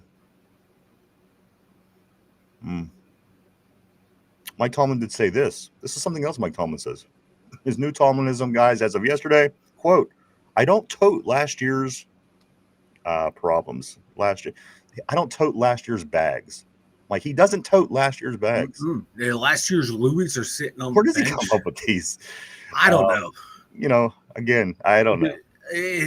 Classic corporate buzzword speech. Yeah, right. Like I heard this all the time at my last job. Corporate would come in and they say shit. They say dumb shit. Off the wall shit that sounds good to like their bosses. Right. And there's no correlation in between them saying it to you and their boss saying it to them, but they have to say it to you because it's I get it, man. RB says I was actually worried about the line falling for Rodgers' hard count, best of all time. That's the thing. I don't want us to fall for this. I don't want to fall for Rodgers' count. I want it to work in our favor. I just, again, guys, they're going to have to shake off some rust, and we might see that early, unfortunately. We'll just hope for the best on that. Corey Beaver says body lice. Now I'm picturing Derpy as a Bigfoot. I tell you what, Mike, the game ball is going to be a tough one today. No two ways about it, man. The board is on they're on a whole nother level. And that they are. Next level shit, man. Let's go. John says DB communication and the O-line pass coverage communication both can't be replicated without regular game snaps at regular. You're right. You're right. These are big things. And again, the guys playing against you are actually competing against you now, not for a position, but to win football games. It's a different competition. So, again, hopefully we could get up on it early and not be too rusty. It is week one, but again, winning a week one over a team that's beatable should certainly be in our sights, guys. Winning this game, I think, again, you don't want to be in December hoping that you won the Jets game in September, wishing that you had won that game. It's a terrible feeling because it's a game that is totally in your grasp. And, come on, new coach. We got a Hall of Fame coach. Say what you want about coach. They have the quarterback that we just gave up. We got the quarterback they gave up, but again, a Hall of Fame quarterback. We brought in guys like Jalen Ramsey, Jonnu Smith. So again, I think we should be able to beat this team, guys. One thing about Jonnu Smith is this, Mike Muth. Pat Fryermuth comes to Jonnu Smith and says, he jokes with him and says, Jonnu needs to score a touchdown in order to earn his own fan chant. Because tight ends always get the fan chant from Steeler fans. Muth, Heath, Bruner. Mike, it's always happened that way. Does Jonnu Smith, does he get a tight end chant? He gets it better hold true because every tight end since Heath has gotten it. He better tight end all the way back in the 90s. He better get a Heath. I want to hear a Heath when Jonnu Smith catches a pass. Because everyone starts with Heath and then they figure out what they're going to go. I know. It doesn't matter who you are. Like, come on, call him Heath when he gets it. Or people are saying new or new. I like new. New's good. It's different. It has a different, Muse. I was going to go with, enunciating the last part of his first name. Part of his first name. The Jew. But wouldn't that be the same as thing as new? No, Jew. No. It's the same John thing. You Woo. realize you're saying the same thing, right? Listen. Ooh. That's the only part you hear. Ooh. Jamal on the board is saying new. Vegas is saying new is a lock. Tortilla is saying John Ooh. So I think it's all right. Jen's saying Smith. Jamal says no Smith. Yeah, Smith doesn't work, Jen. Sorry. It's got to be new. It's got to be. It was a good try. It was a good try. A for effort. Jen is definitely not getting the game ball today. Sorry, Jen. But it's her birthday. It might be your birthday. It's got to be in consideration. Fumbled. You fumbled, though. That was a fumble. Tortilla says Mike Tallman has coached so many players with CTE, he's caught it himself. Cody says even if they didn't play preseason games, they have been practicing together for a while. But so are the really good teams that have really good situations and have been together for a while. And you know what I'm saying? We have to make sure we're up to the pace of these guys. We're a bunch of new guys being thrown together on a team that was had a lot of question marks to begin with. That's my only concern. It isn't like these guys they've played together a long time. I mean, our offensive line, come on, the starting right tackle didn't play his whole rookie season. The starting left tackle, I'm not quite sure if he's coherent. Again, a lot of questions will be answered Sunday, guys. A lot of questions. We're going to learn a lot, guys. No two ways about it. Tortilla says we can all just scream Arthur because we got 16 tight ends. That's right. We have to come up with something for every tight end. Mike, what about Washington? He needs a chant too. He does too. They're all Heath. They're all Heath. Everybody is Heath from now on. Heath. That's all you get is Heath. And then Vegas says Pat is not the one who decides anything. A couple other things, guys, I want to get into. Mike, Robert Woods asked to be released yesterday. So Robert Woods is not, in case anybody missed this story, he is not involved with the Steelers anymore. He was cut initially. He was re-signed to the practice squad. And yesterday he asked to be released from the practice squad. So Robert Woods, the receiver, is no longer on our practice squad or team. Mike, he only wants, his reasoning was this. He only wants to continue playing if he's on a 53-man roster and playing, which for a veteran, I understand. And you know what? The Steelers understood, and it went rather cordially. Yeah. I think that, you know what? I'm fine with this. Again, I didn't have high hopes for Robert Woods to begin with.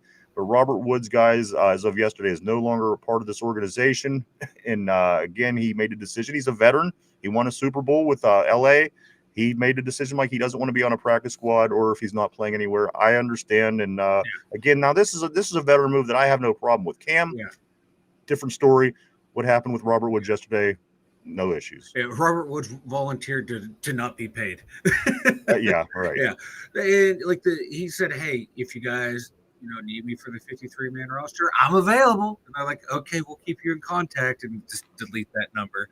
But no, yeah, it's I don't blame him. Guy's been in the league forever now. If he wants to just try and make the 53-man somewhere else, I agree. I mean, he may go get on a 53 somewhere else, and he'll be, And it opened up a spot too for. I think we ended up bringing back Lance McCutcheon, another young receiver. Yeah. So okay, cool. It opened up a door for someone else. All right. With that being said, also, Mike, the receivers. I'm going to stick with the receivers here. It's been since 2021 since the Steelers had a 100 catch season by a receiver on the team when Antonio Brown did it. Mike, George Pickens was here in the meantime. George Pickens just came and left. Now DK Metcalf is here. Mike, is there any chance that there is a 100 catch receiver on this team?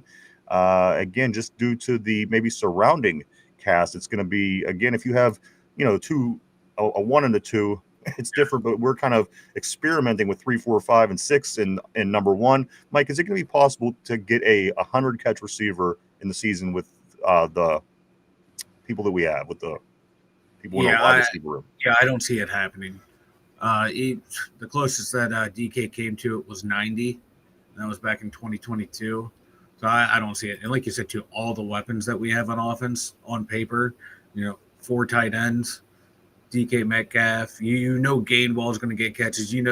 Warren's going to get catches. So If that's he not even throws counting it all any other over to all those people, Mike. That's best case scenario, though. I love the fact that we do have an array of people that he could spread the ball around to. I think that should be hammered home early as well.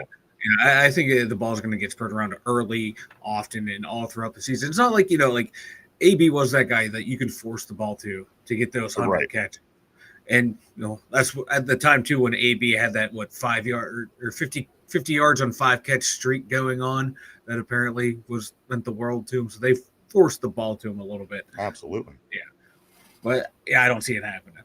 I think the highest we might see someone have this year, catch-wise, is 70. All right. It's interesting. Let me grab a couple messages. Jamal says, no, Heath Vanilla. That's corny. Jamal, I hate to do it, brother. You're on the enemy list. Oh, you're not putting him on this. Number Oh, five. you're not on the enemy list. He's on the bottom. He's no. barely on the list, but he's on the list for today. Sorry, Jamal. I don't make the rules. I'm not accepting this. I don't make the rules. RB says, does Connor get boo? I like that. Connor, when he catches the ball from the tight end position, boo. That's you know what, RB, that's pretty good. Vegas says, make the goat sound when Connor gets the ball since he thinks he's the scapegoat. What is the goat sound? Bah. Could you see 50,000 people go bah at the same time? Derpy, do it. Can you do it? Bah. There you go, just like that. You're gonna hear that coming out of Derpy's living room Sunday afternoon. Let's see. Cody says, do you guys think that we have been cursed at wide receiver? Is it the guy Uncharted of scouting these guys who okay, I see what you're saying, who scouts our wide receivers? You know what? I don't know, Mike. What is going on with our wide receiver position? And I can't say they haven't tried. I mean, they go after people, Mike. They get turned down. That person goes somewhere else. We've seen it with a handful of guys this offseason alone. We had the issue last year with Brandon Ayuk that seemed endless. Then he got hurt. And then he got hurt. What is the goal here, Mike? Eventually with the wide receivers, there's nothing formulating. Nothing is. We can't get anyone past a certain. We get one good one, and then all the other good ones don't want to come here. They dick us around to use us as a bargaining chip with their current team or with someone else they're flirting to within free agency. It's just what it seems like.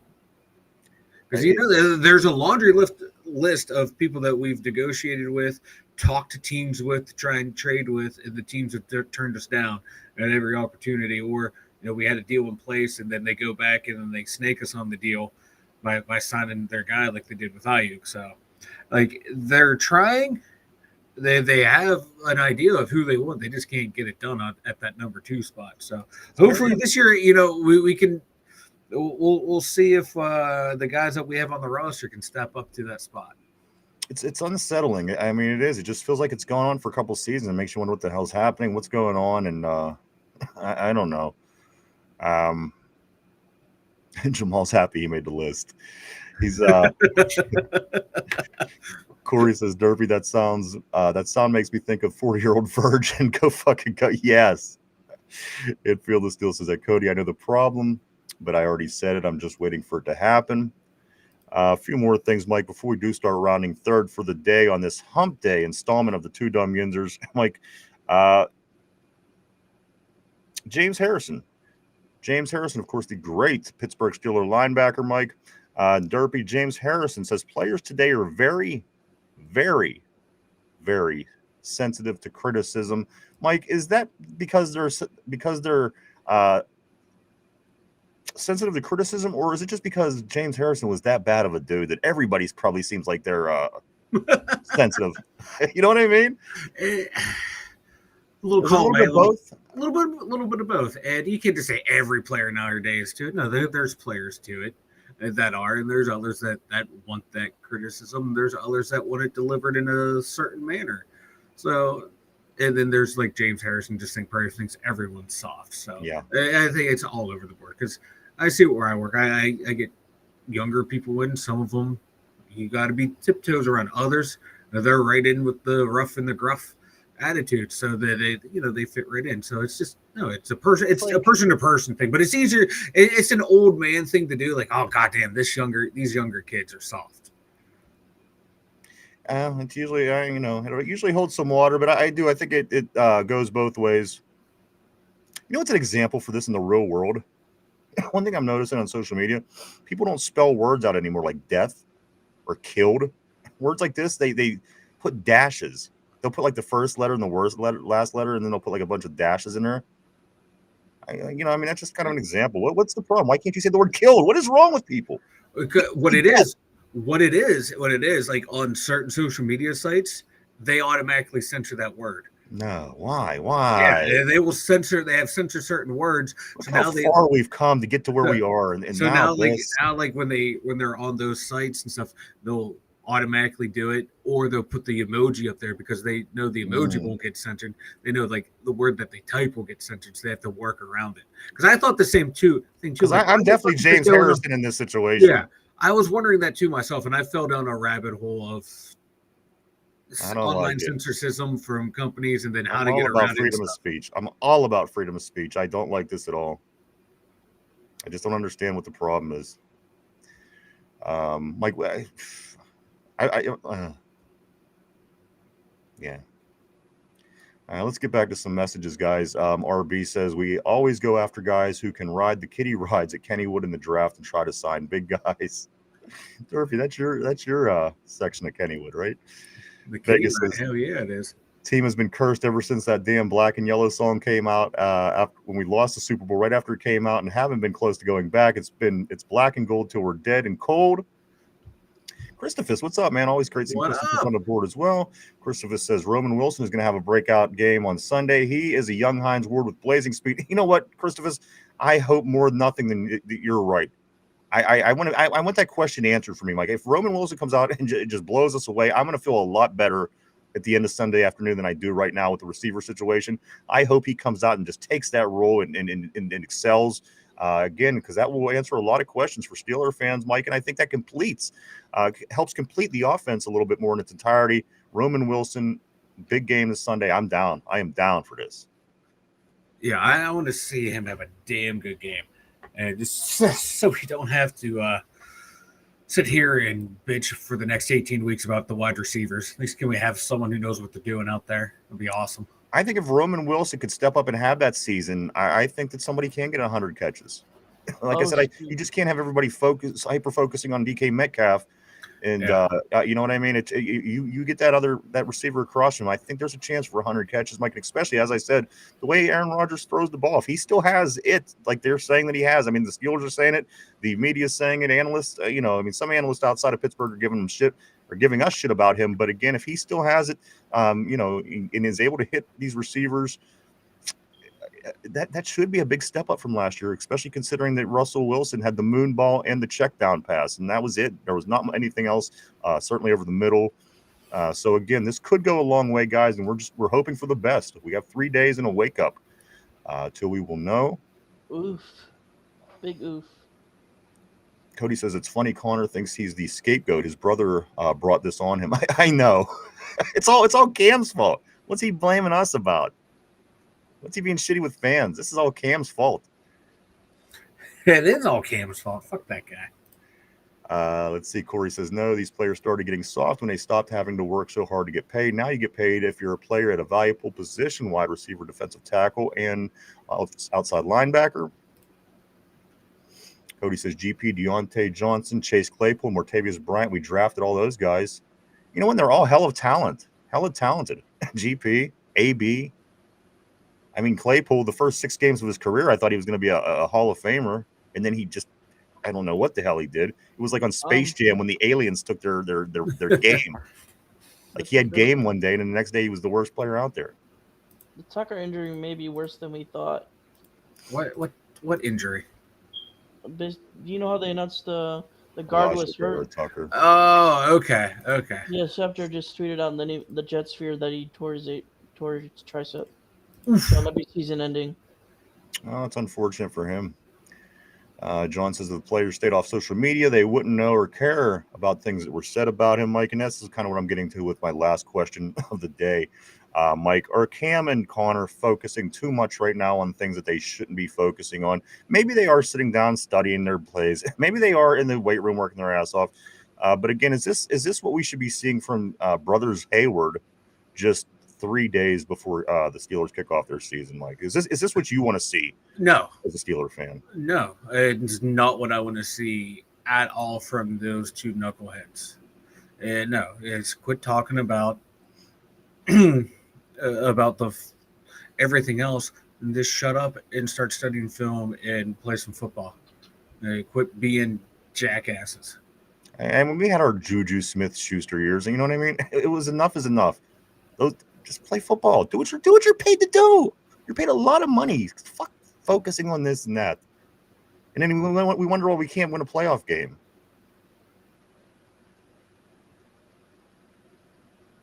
John said, or I'm sorry, Corey says more money and less talented than the past players. Finch says, imagine if Myron Cope had a Twitter. Oh God! Censor everything he says, especially the story about the creation of the terrible towel. I think there's censorship in there. Christopher says Roman and Calvin are going to ball out against the Jets, and but Jonnu will win player of the game. So, man, I got to be honest. If this plays out that way, Christopher, I like I said, it's going to be such a breath of fresh air. There's so much about this passing game that people are just it's a concern. Obviously, we don't know what to expect just yet. But if Roman and Calvin do ball out and Jonnu wins the player of the game, I think we're looking good as a football team. So I hope that you're right. I really do hope that you're right. Vegas says 17 games times 6 catches. That's 102. That shouldn't be too hard for DK with all the slants Aaron is going to be throwing at him, provided they stay healthy, of course. And then Vegas follows that up with saying hostages, not volunteers. Derpy, I'm going to come to you lastly for this. Are you comfortable with what's going on with the Haywards again? And they will probably both be in the lineup again. Mike Tomlin doesn't have any. He says he expects Cam to be there, but again, you know, I would expect. This isn't what I want to see from these two guys. And again, they're brothers, and it almost seems like they're kind of it's taking on the world in us kind of against the world situation, and that is not where I want to see my players just 3 days before we kick off. Derpy, do you have a problem, or are you okay with the guys spending all this extra free time on social media? I have a problem because neither of them are at the level that they should be. Clam, as we refer to him as on here, is I want him off my team, honestly. And you say this often. You do. I mean, between us guys on our private chat, you always you always express your discourse with Cam. And here's the thing, Derpy's an Ohio State guy. It's not very often that you hear Derpy talking bad about Ohio State players, former players, but he's been pretty consistent on this Cam Hayward view. He is 36. He should not be getting paid that much. And then Connor, what has he ever done? Besides maybe 1 or 2 catches a game? For like 5 yards. For he's like in 5 special teams. Like, I mean, yeah. He's just. It gets to a point where I just want to start winning again, and honestly, these guys are holding us back. Honestly. All right, good take, Derpy. Tortilla says I love Mike T, but he's always lying. He's certainly lost favor over the years. But you know what? Like I said, this is his team here. Nobody can argue. Nobody can claim this is a forced former coach's team. Nobody can claim anything. If he puts it together and goes out and does something special this year, you know what? I think that will certainly go a long way for his legacy, as I think a little bit shaved off over the years. But again, we all win. If that happens, we all win, and that's the best case scenario, and that's what I want, obviously, Mike. But we are going to start rounding third here. Just real quick, the Pirates, Mike, as I mentioned, they were able to come out and beat the Dodgers. The Dodgers, one of the best teams. The Pirates do this. They beat the Dodgers beat the Pirates 9-7, improving their record to 62-77. Mike, they play again today. Game 2 of 3, where Braxton Ashcraft will be on the bump today. You can never get that one out. 6:40 game 2. They wrap up the series tomorrow. Mike and Paul Skeens will be on the bump tomorrow. Nice. I love me some Paul Skeens Day. Paul Skeens. We got Paul Skeens rounding out the week, getting ready for the Steelers, guys. So a lot of stuff going on here in Pittsburgh, especially after the big weekend we had in Pittsburgh with Rib Fest and the college football game and the bananas and all this other stuff. So Pittsburgh is rocking, guys. Mike, why don't you go ahead and tell everybody about the website? The 2dumyinzers.com. Check it out, everyone. We got all of our social media links over there. We got the merch store there. The Dumb Thoughts will be hot and heavy this year during football season. Check that out. Got the link over on the website as well for the football pick'em. So check that out at the2dumyinzers.com. There you go. So the link for the football pick'em is on the website as well, guys. If you are having difficulty finding it, go and participate. Mike, I'll probably do it more closer till the end, but everybody get in, make your picks. We'll keep track of everything throughout the season. But now it's time, guys, to get into the question of the day. Mike, put on your thinking caps, everybody on the board, everybody at home. Here comes the question of the day. Of course, it is a how well do you know your enemy? How well do you know your opponent question? And, of course, this week is the New York Jets. So let's get into it. Derpy, Mike, board, home, everybody, question of the day. Aliquippa's own and pit star Darrelle Revis became one of the best cornerbacks in the NFL. How many pick sixes did Darrelle Revis have at his time with the Jets? Question of the day, guys. How many pick sixes did great cornerback Darrelle Revis from right here across the river, Hall of Famer, many interceptions. You didn't pass on this guy. As a matter of fact, they threw the other way all the time when they played Revis. He was that shut down. Question of the day, guys. How many pick sixes did Darrelle Revis have in his tenure with the Jets? Guys, of course, he did go to New England. He won a Super Bowl with them, came back with the Jets. But the question of the day, how many pick sixes did the great Darrelle Revis have with the Jets? Field of Steel says, Forney says, don't Google Vanilla. He says, I'm watching you through the reflection of your glasses. Tortilla saying 6 or 7 pick sixes. While you're thinking on that, take a moment to think that over. We're live 5 days a week right here, Monday through Friday, 11 a.m. to 12 p.m. Eastern Standard Time every day, right here on the tube. The tube. That tube. Vegas is saying one pick six. Christopher is saying none, 0 pick sixes for Darrelle Revis. Let me grab a couple of these comments, Mike, and then we will get to your answer. Jen says ass crack, but Braxton Ashcraft. I You can't do it because every time we talk off air, you always call him Ashton Ashcraft. Yeah, remember at first it was ass and breast and ass crack, whatever. John picked up on that real early. I don't know. The name is interchangeable for me. Either name could be the first and last name. You fuck names up to begin with. I fuck every name up that I've ever said, but I'm talking about Ashton. I know. Braxton Ashcraft is who I'm talking about. I know. You can't tell me that's not confusing. It is. I know. Christopher says 34-10 Steelers. Justin Fields throws 2 picks and fumbles the ball and gives us a scoop and score. I like that. I like that a lot. Cody says, how does Connor not realize that no one had a problem with him until this Cam issue? No one would talk about keeping a third string tight end if your brother wasn't acting like a douche. Exactly. Just like Cam, he's bringing shit on himself. Focus on football. You don't have these problems, I promise you. Especially Connor. I mean, what's his deal? Right? He doesn't have anything going on. Like, you should be the guy that likes everything that every Steeler fan puts up there positive about the team. That should be your job, brother, is just like the positive stuff. Vegas is saying the Jets traded up to draft him 1 pick in front of us. Mm-hmm. I remember I ran into Ty Law that year.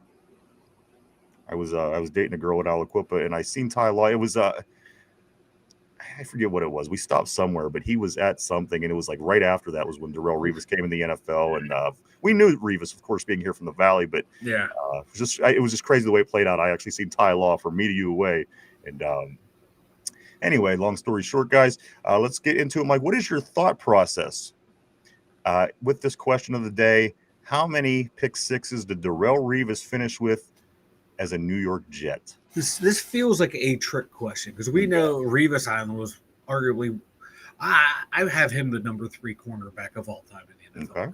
He's that fucking good. Fair enough. So that leads me to believe his time with the Jets, it's got to be 0. So I'm going with Christopher. I'm saying none. You say Darrelle Revis never had a pick six with the Jets. With the Jets, I'm saying he had none. I'm saying he had a lot of picks, but no pick sixes. Okay, fair enough. It just feels like a trick question. All right, final answer. Final answer. All right, lock and Mike in on 0. And if it's a trick question, you're on the list. So we have 4, we have 6 or 7, we have 1, we have none. Mike, a lot of different answers on the board, and you're gonna agree with Christopher this afternoon and say that Darrelle Revis had 0 pick sixes with the Jets. Yeah. All right, guys, here it is. Aliquippa's own and Pitt star Darrelle Revis became one of the greatest quarterbacks in the NFL. Mike, how many pick sixes did he have while he was with the New York Jets? Again, of course, he did leave, went to New England, won a Super Bowl, came back. But how many pick sixes did he have in his time as the New York Jet? Mike, the answer, of course, is 3. Oh. Darrelle Revis had 3 pick sixes as a New York Jet cornerback. That was a trick question. You're on the list. I'm on Schindler's List. So No. The Schindler's List is the good list. You're over on the bad list. how is Schindler's List the good? What's the bad list called? That's the Nixon list. The Nixon enemy list. Do you check your lists? Make your list and check them Yes, twice? you're number 1. There's no number 2, 3, and Jamal's number 4. Jamal, okay. Jamal's number 4 because he's just barely on there. He's just barely on. All right. Stop yelling at me. So there you go, guys. That is the answer of the day. 3 pick sixes for Darrelle Revis as we do head to MetLife Stadium on Sunday. Just 3 days and a wake up. Guys, so tomorrow the NFL kicks off Thursday Night Football, Mike, and in 3 days and a wake up, the Steelers will be in New Jersey playing the Jets. Chris Jericho's There's the list. You just made the list. Yeah, Chris Jericho's list. I like it. But that's the way that it plays out, guys. Again, this is the very first time the Steelers and the Jets do play each other to open up a season. The Bengals will be at the Browns on Sunday at 1 o'clock. The Ravens at Buffalo on Sunday night. A lot of AFC North action going to be going down. Derpy, anything before we do start getting ready to wrap up for the day? Yes, movie news actually. Okay. A new Superman has been announced again. Okay. Didn't they just come up with one like 2 days ago? No, it came out like 2 months ago, but the sequel is just announced. I'm waiting for Friday. I'm waiting for the next Friday movie. They haven't made them like since the 90s, and they're already coming out with the new Superman. They just go ahead. I'm sorry. Yeah, they're coming out with a new Superman in 2027. So there you go, guys. Superman coming out 2027. Derby, Man I of do want Tomorrow. I'm sorry. It's called Man of Tomorrow. Man of Tomorrow.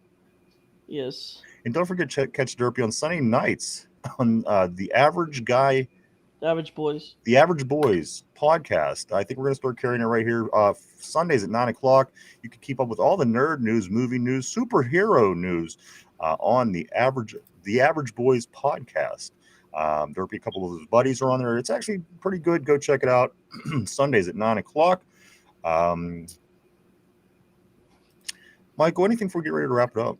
Yes, to answer Christopher's question, yes, I did just make a fantasy football league for the Dum Yinzers board. I got the link in here. So, yeah, check it out, everyone, real quick. If you're interested in fantasy football league. So there you go. And then Mike will also put it on the YouTube page itself. That way you don't have to go fishing through the comments to find it. And then also on the website as well, Mike, I think. Yeah. And it's just, you got to sign up for it today. And it was the last day they allowed me to set it up, guys. I'm sorry. I didn't realize we had a big old hankering for fantasy football here. So it's up there. It's in the description to today's episode as well. So get in quick. Spots are filling up. Hope to see you all there. It'll be fun. I do want to say thank you to everybody for coming and hanging out and checking us out today. We certainly appreciate each and every one of you. We truly, honestly do. We wouldn't do it without you guys. Thank you so much, guys and gals, and the ghosts alike, Mike. Of course, we had the ghost of Myron Cope on today. It was a pretty good show. Derpy saying happy birthday to Jen. You played the skin flute. Guys, it just didn't stop all day as the festivities continue heading into opening kickoff weekend for the NFL and the Pittsburgh Steelers. Guys, I do want to say thank you, everybody on the board. You guys always always keep things interesting here on the show. Love the board, love the terrible board, and everybody at home, whether you're in the gym, whether you're in the car with your earbuds on, or if you're just at home watching on your TV, thank you too. I do want to say, if you haven't had a chance yet, go check out our social media sites. We are everywhere. Check us out at Facebook, X, formerly known as Twitter, Instagram, Threads, and even TikTok. If you want to keep up with the two Dum Yinzers on a day-to-day basis, stop by, hit the follow button, and you can do so. And also, guys, if you haven't had a chance yet, hit the like, subscribe, and share button down below. It helps us out a lot. We appreciate it greatly.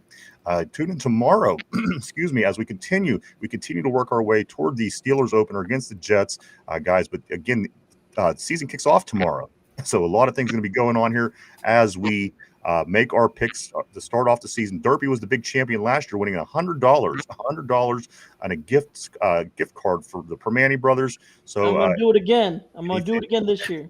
And he thinks he's going to repeat. Mike, what do you think about He thinks he is. I don't think you are, Derpy. I know your strategy. We're not going to allow you to cheat again this year. I am going to win. And Jamal, to answer your question, it is free to sign up for the Fantasy Football League. Everything we do here is free.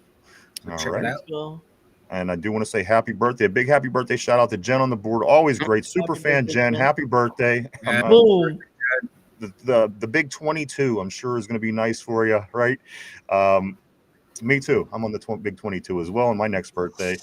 But again, I do want to thank Derpy. I do want to thank the Ghost of Myron Cope. Again, Finch will be by tomorrow. Derpy will be by tomorrow. We're going to do picks, get our death poll up to date, and all kind of other things, Mike, as we continue to dig more Steelers scoop as we continue to get ready for the NFL season, which kicks off tomorrow overall. So, guys, big one tomorrow. I hope to see everybody back then. Mike, Derpy, anything before we roll?